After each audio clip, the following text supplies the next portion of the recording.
ইউনূস সরকারের মাথায় পচন ধরেছে, এটা কি সত্য? ইউনূস কি সত্যি একটি দলের প্রতি পক্ষপাতী হয়ে উঠেছেন? রাজনীতিতে হঠাৎ করে বিশ্বাসঘাতকতা দেশকে ভয়ঙ্কর বিপদের দিকে ঠেলে দিবে।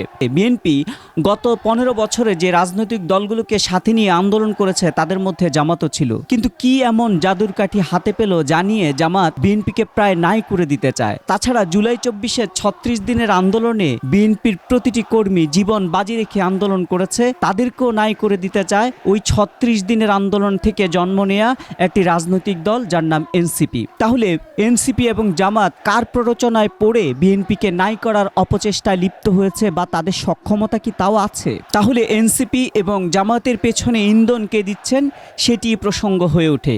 আর সেটির জন্যই মির্জা আব্বাস একেবারে পরিষ্কার ভাষায় বলে দিলেন ইউনূস সরকারের মাথায় পচন ধরেছে। অর্থাৎ ডক্টর ইউনূস নিজেই এই দলগুলোকে প্রমোট করছেন বিএনপিকে নাই করে দেওয়ার জন্য, তাই স্পষ্ট মির্জা আব্বাসের বক্তব্যে। এই সরকারের মাথা থেকে পচন ধরেছে, নিচ পর্যন্ত পৌঁছে গেছে। এইভাবে চালায় আওয়ামী লীগ যা ক্ষতি করেছে তার চাইতে অনেক বেশি ক্ষতি হয়ে যাবে। যে কোনো দল আসুক, একটা নির্বাচিত সরকারের হাতে ভৌগোলিক অখণ্ডতা নিরাপদ থাকবে বলে আমি বিশ্বাস। আমরা যখন কাজের কথা বলি তখন ওনারা অপকর্মের কথা বলেন। আমরা তো আগেই বলেছি, যারা চাঁদাবাজি করে পুলিশ কেন ওদেরকে ধরে না?